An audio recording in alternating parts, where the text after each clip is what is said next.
Olá, tudo bem? Começa agora o programa Educação e Cidadania, uma produção da Fundação Universitária Vida Cristã, Funvic. Multiplique suas chances no mercado de trabalho. Cursos de pós-graduação na FAPEM, Funvic e Mococa. MBA em Gestão Empresarial, Controladoria e Finanças, Recursos Humanos e Gestão de Pessoas, Marketing e Estratégia de Mercado. FAPEM, Funvic e Mococa. Conhecimento que transforma. O atendimento ao adolescente em conflito com a lei, em regime de liberdade assistida, é para muitos especialistas a forma mais humana e pedagogicamente a mais promissora de abordagem educativa aos jovens infratores. A razão disso está no fato de que o melhor lugar para educar para o convívio social é no próprio convívio social. No programa Educação e Cidadania de hoje, eu recebo o coordenador do projeto Aprendendo a Conviver, professor Jorge dos Santos Gomes Soares, e a educadora e orientadora de medidas socioeducativas, Ieda Marília de Pádua. Ieda, obrigado pela presença aqui no programa Educação e Cidadania. Obrigada, Fábio, pelo convite. Obrigado, Jorge. Obrigado, Fábio, por essa oportunidade. Esperemos que nesse programa possamos esclarecer a população a respeito desse trabalho tão importante na sociedade. Ô Jorge, e quais são as ações desenvolvidas pelo projeto Aprender a Conviver?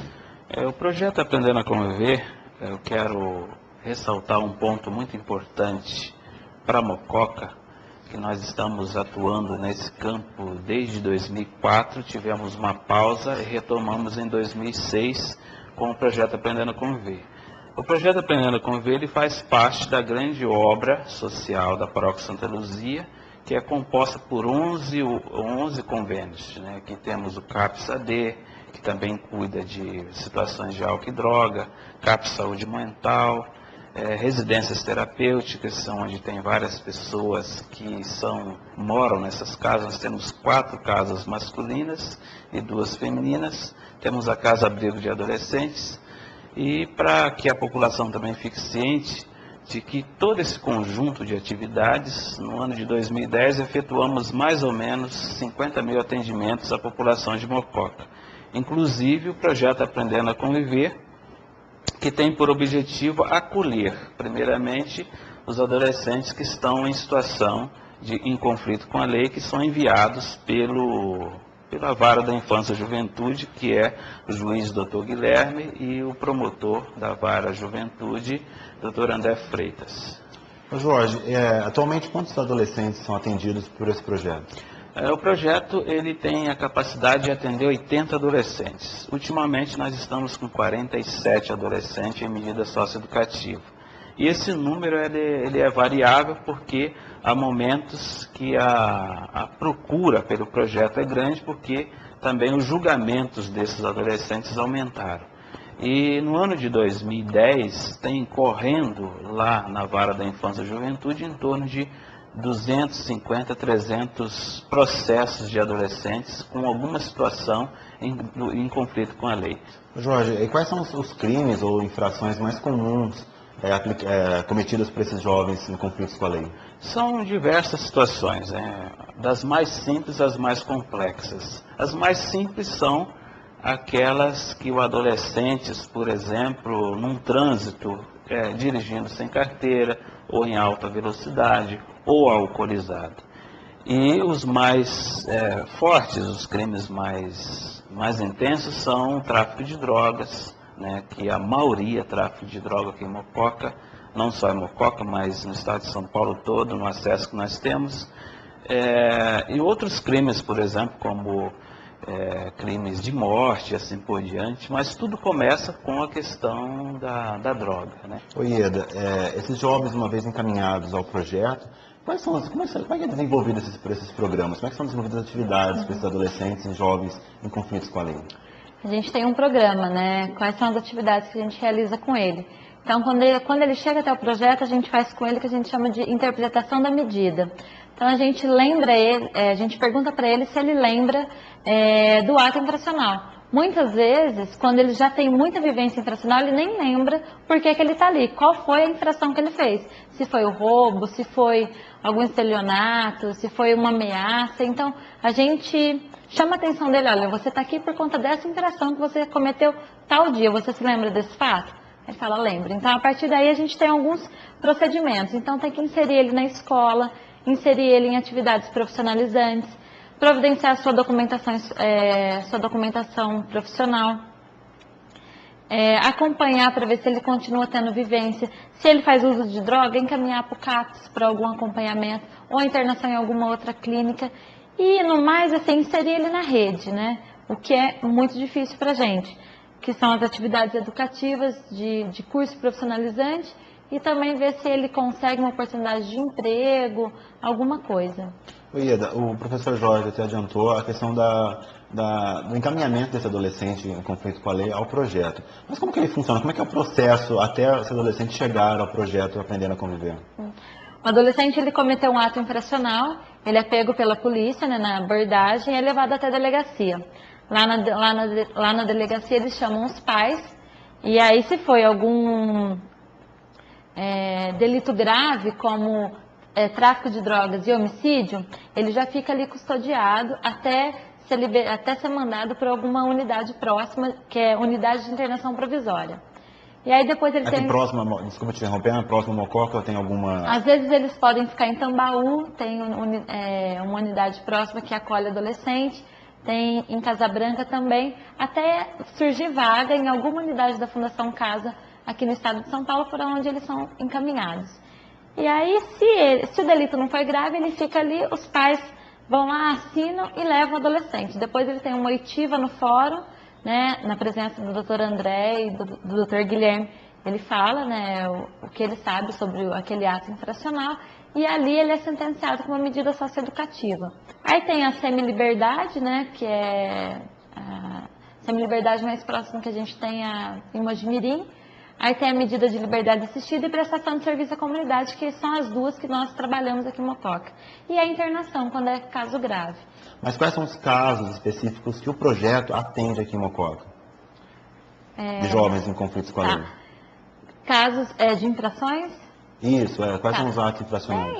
Estelionato, né? Como o Jorge disse, aumentou muito o número de adolescentes envolvidos com o tráfico de drogas. E aí a gente quer fazer uma diferença, porque não são adolescentes usuários de droga, que são dependentes químicos. Muitas vezes eles estão no tráfico de drogas somente por trabalho, não são dependentes da droga. Então, tráfico, estelionato, tem ameaça, lesão corporal dolosa. Então, tem vários tipos. Esses são os mais específicos, são mais comuns.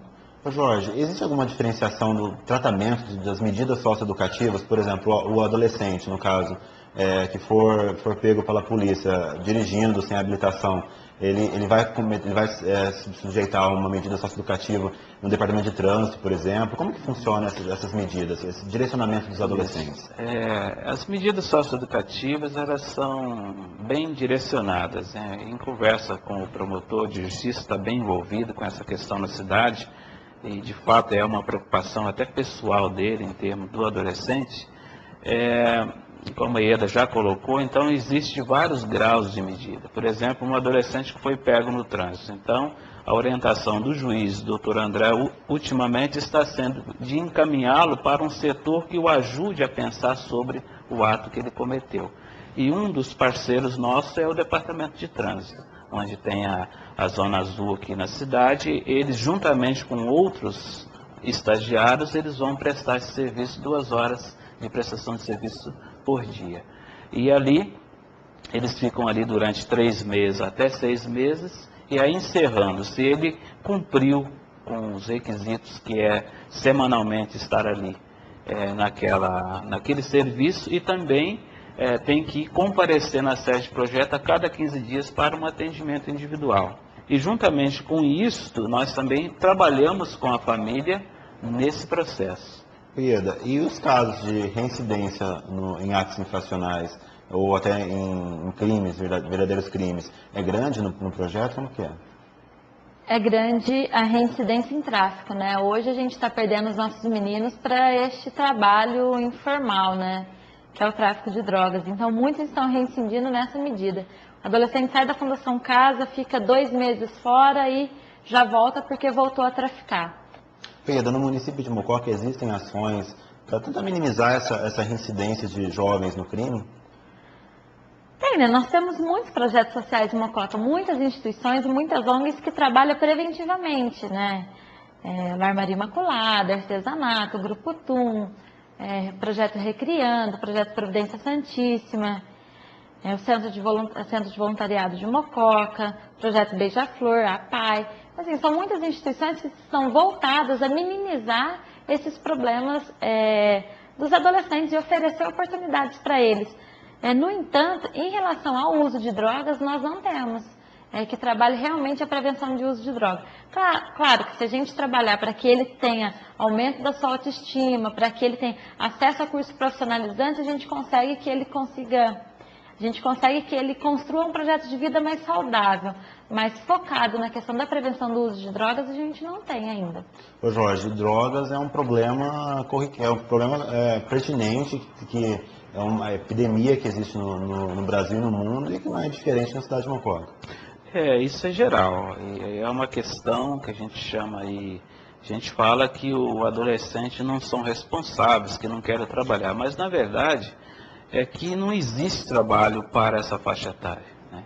Até para aqueles que não têm nenhum ato infracional está difícil o acesso ao mercado de trabalho. Então existe uma fala ideológica pelo país inteiro de que o adolescente não quer nada, de que também tem aqueles que não querem nada, mas tem muita gente que estão nessa situação porque se ele não traficar, ele não come, ele não... Então quem tá suprindo de fato hoje a questão da sobrevivência de muitas famílias é o tráfico. Em Mococa, o trabalho feito de inserção desses adolescentes, ele é feito constantemente, encaminhamento para empresas, enfim. Mas o acolhimento da sociedade ainda está bastante lento nesse sentido, por medo de o adolescente ir para a empresa dele e cometer os mesmos atos. E essa criação desses rótulos também de menor infrator ou que esteja cumprindo uma medida socioeducativa, ele acaba atrapalhando, né? Porque o jovem ainda não consegue conquistar seu espaço na sociedade. O jovem já não consegue ocupar seu espaço na sociedade de maneira alguma, né? Esse é um processo cultural que a gente está vivendo agora, do jovem participar de espaços de tomada de decisões. Se a gente pensar 10 anos atrás, quem eram os e as adolescentes, né? Eles eram simplesmente estudantes. Hoje não, hoje eles já estão conseguindo se organizar através de grupo e participar de espaços democráticos, né? E até interferir em alguns momentos na construção e no pensamento de políticas públicas, que eu acredito que deve ser assim mesmo. Nós mesmos fizemos uma conferência livre de juventude, onde nós tivemos a presença de adolescentes internos da Fundação Casa. Porque não adianta nós, adultos, pensarmos políticas públicas para adolescente sem ouvir o adolescente. Então nós chamamos adolescente de conflito com a lei, chamamos meninos internados na Fundação Casa, o promotor e outros parceiros, para poder discutir o que de fato essa população precisa.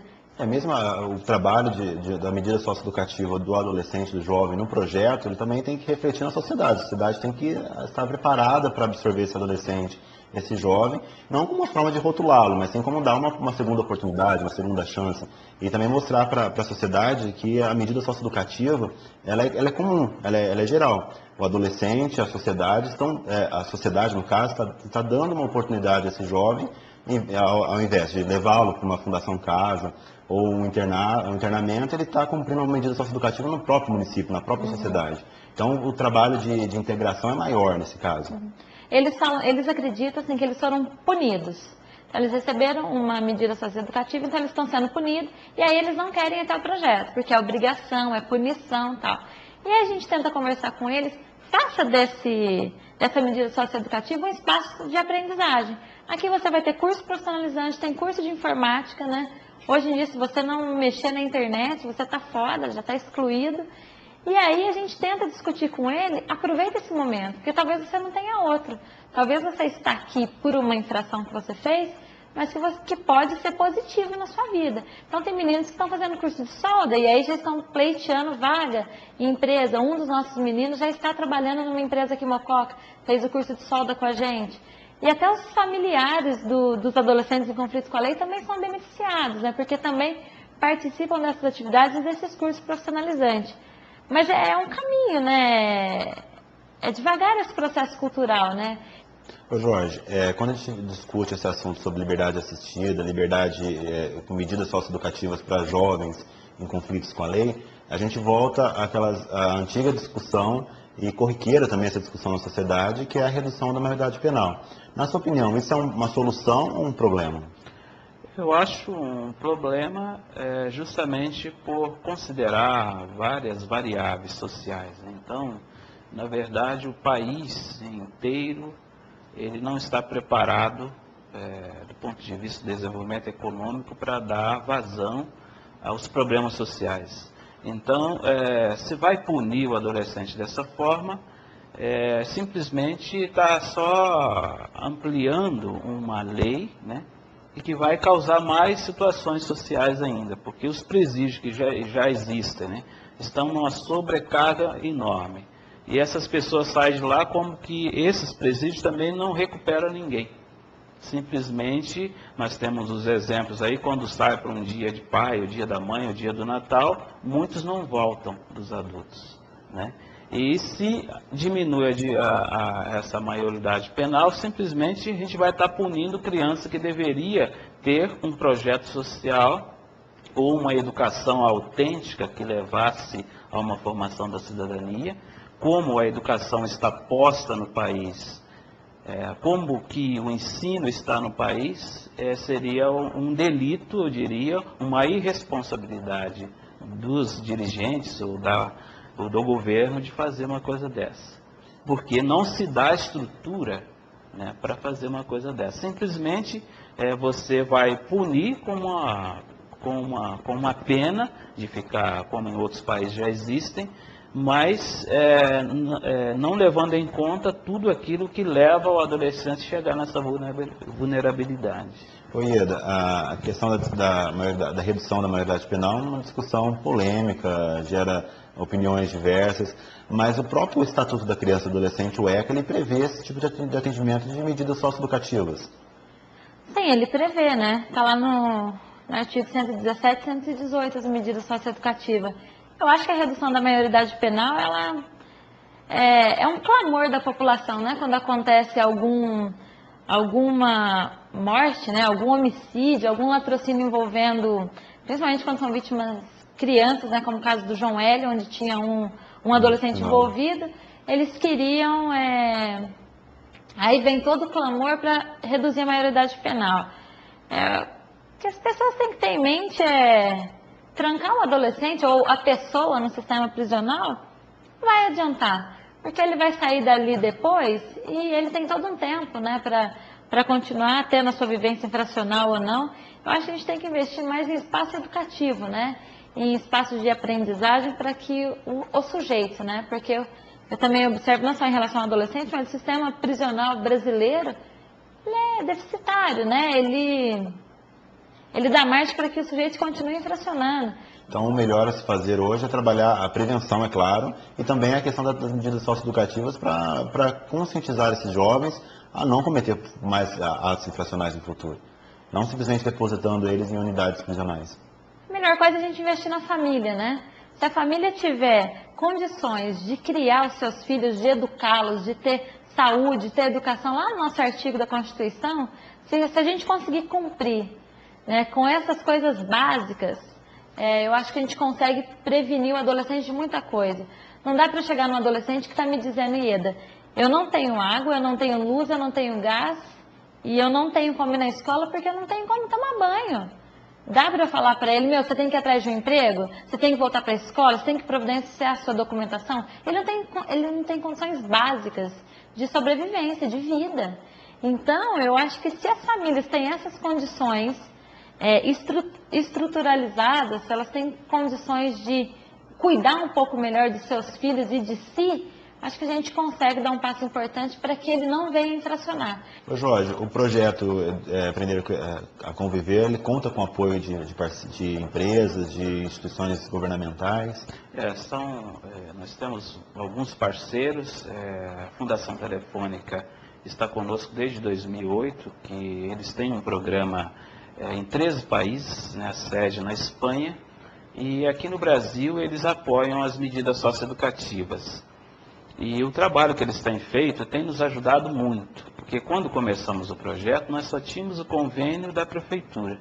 que é para o atendimento mínimo e básico. O que é o atendimento mínimo e básico? Que é a orientadora de medidas, né, e que tinha que contar com a rede. A gente sabe que é frágil a rede socioassistencial de Mococa. Por exemplo, a gente precisava de um atendimento psicológico. O adolescente ficava uns 3 meses esperando um atendimento. Ia lá uma vez, ponto. Né? Não que não atendesse, atendia, mas a longo prazo. Hoje isso está bem, essa situação está bem mais organizada, mas a Telefônica ela financia esse atendimento para os adolescentes, também como curso profissionalizante. E o outro parceiro é a SGT, que é aqui que coordena aqui na região a questão da fonte de energia. Eles também têm financiado vários projetos em Mococa, e no nosso projeto eles financiam os cursos profissionalizantes, como de solda, violão, decopagem, mosaico. Esse ano nós vamos ter desenho industrial mecânico, vamos ter um curso de torno, vamos ter o curso de pedreiro, de pintor, né? Essas coisas todas que dão possibilidade à família e ao adolescente de entrar no mercado de trabalho. Estamos passando também por uma situação muito difícil desde 2007 para cá, que foi a municipalização dessas medidas. Quem financia, por exemplo? Este ano a prefeitura deveria ter assumido as medidas, mas por falta de estrutura, de implantação também das políticas públicas, que esse governo tem no discurso assim, tentado investir nisso, mas os passos são muito lentos porque as exigências também são muito grandes. Por exemplo, o CRAS, que é o Centro de Referência e Assistência Social, deveria ter um na Coab 2 e um na Vila Santa Rosa. É nesses espaços que ia, com certeza, minimizar várias situações sociais, como a Ieda colocou, que é ver essa família como ela está, assim por diante. E também a implantação do CREAS, que é um serviço, né, de referência de alta complexidade, como é a medida socioeducativa. Então, esses programas, eles estão sendo, neste ano, com uma intenção de implantação disso. Então, sem essas políticas, o município também não tem como assumir essas medidas. A ONG, que é através do projeto Aprendendo a Conviver, faz isso. Estamos passando por esse processo de transição. Então, durante esse 2011, nós vamos estar coordenando essas medidas. Então, possivelmente, em 2012, a Prefeitura Municipal irá assumir essas medidas. É um trabalho em parceria, né? Poder público, sociedade e as ONGs, as entidades que fazem esse tipo de trabalho. E é justamente isso. O prefeito municipal, né, essa gestão, eles têm tentado implantar isso. Mas aí, por causa também da responsabilidade fiscal, tem que abrir concurso. E abrir concurso significa aumento na folha, né? Então, uma coisa prende a outra, né? Então, Mococa, infelizmente, do ponto de vista da organização social, nós estamos muito aquém até de Itobi, né? Itobi está além de nós nessa questão, porque lá tem as políticas já estão sendo implantadas. E essa política que o governo federal tem motivado, não dá mais para ficar com coisa caseira. Ou implanta as políticas públicas e tem a verba, ou não tendo a política pública implantada, também não vem verba.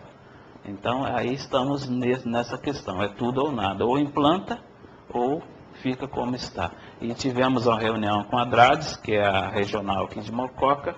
Eles disseram que nós estamos na fase inicial do serviço social. Significa que nós estamos perdendo vários direitos, né? Então, a gente tem percebido um esforço do poder público de fazer isso, mas não está fácil. Bom, no programa Educação e Cidadania de hoje, eu conversei com o coordenador do projeto Aprendendo a Conviver, professor Jorge dos Santos Gomes Soares, e a educadora e orientadora de medidas socioeducativas, Ieda Marília de Pádua. Ieda, obrigado pela presença e os esclarecimentos aqui no programa Educação e Cidadania. Obrigada, Fábio. Eu que agradeço o convite e queria fazer o convite para que a população vá até a sede do projeto para conhecer, né, as nossas atividades e que as pessoas possam se apropriar um pouco mais desse espaço, né, e perceber que nós não somos os defensores de bandidos, como a gente é chamado, né, mas que a gente está lutando para que esses meninos e meninas sejam reconhecidos como sujeitos de direitos. Obrigado, Jorge. Fábio, obrigado também à população de Mococa por ter aberto os espaços que a gente tem conquistado, os empresários de modo especial, as escolas, diretores de escola, são várias pessoas que são nossos parceiros. Obrigado à Fundação Telefônica, à SGT e à Associação Comercial também, a nossa grande parceira. E a Funvic, né, que é a grande parceira nossa nesse trabalho, cedendo espaço, dando várias oportunidades para a gente fazer os cursos lá. Obrigado. Acompanhe agora o momento de reflexão com o capelão da Funvic, professor Luiz Henrique Fernandes Vieira.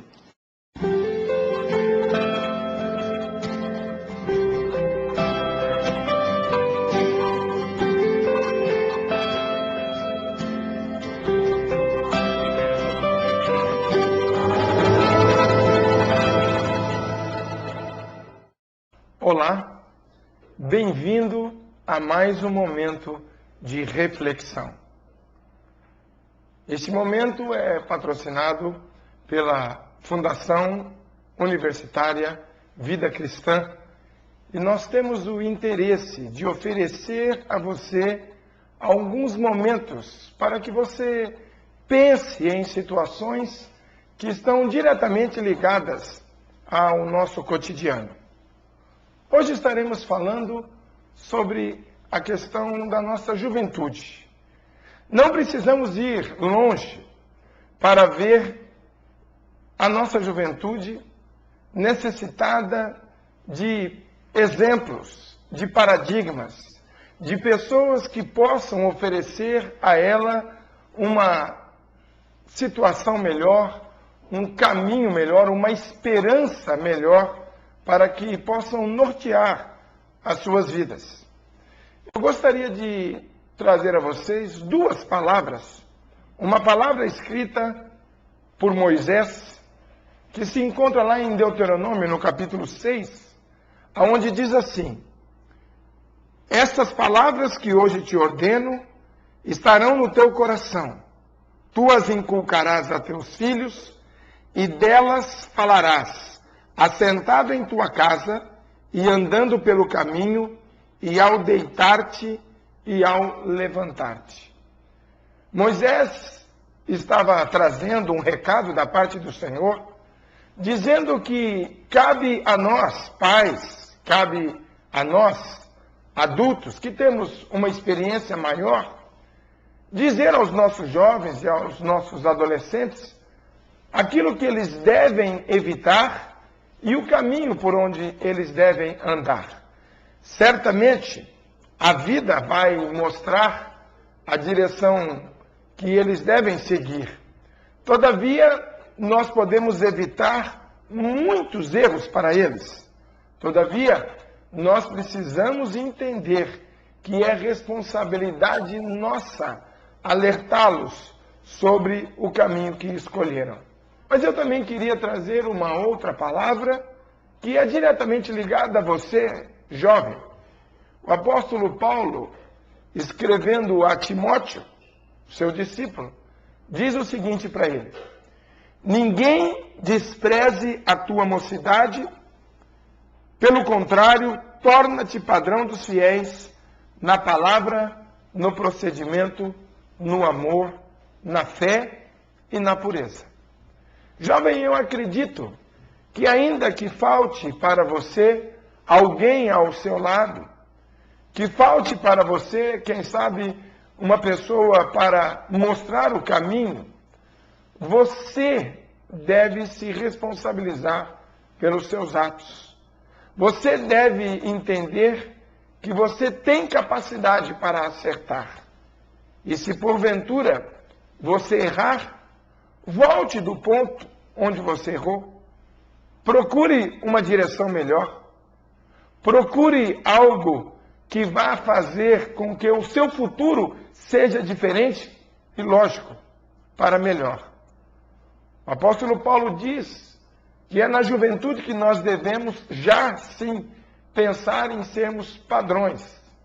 Padrões para os fiéis, para aqueles que acertam, para aqueles que andam no caminho, para aqueles que fazem a vontade de Deus. Não espere ficar velho, quem sabe lá no final da sua vida, aos 90 anos, pensar que você poderia fazer algo para que a humanidade fosse diferente. Deus requer que você faça isso hoje. Pense como tem sido a sua vida, como têm sido os seus atos. Pense qual é a direção que você tem adotado para desenvolver a sua existência. E veja se é um caminho bom ou se é um caminho mau. O salmista Davi diz: sonda, Senhor, o meu coração, vê se há em mim algum caminho mau e guia-me para o caminho da justiça. Eu queria oferecer a você um caminho, talvez uma direção para que a sua vida seja uma vida abençoada. 3 coisas, a meu ver, são indispensáveis para isso. Primeiramente, a família.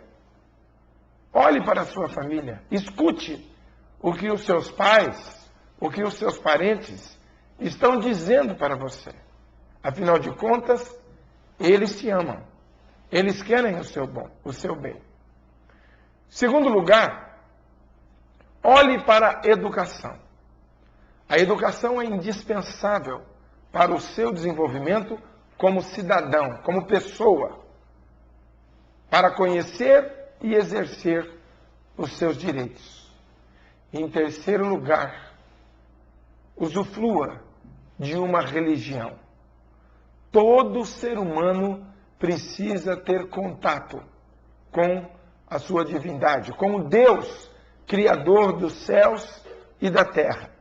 Você deve procurar um modo pelo qual você consiga exercer a sua espiritualidade de uma forma tal que você não tenha os seus olhos fitos apenas no presente, no aqui e no agora. É a religião que vai dar a você a esperança de um mundo melhor, de um futuro melhor. Não um futuro no céu apenas, mas um futuro que começa hoje. Basta que você exerça essas 3 coisas tão importantes na vida do ser humano: família, educação e religião. Pense nisso e que Deus muito lhe abençoe. Até o próximo programa.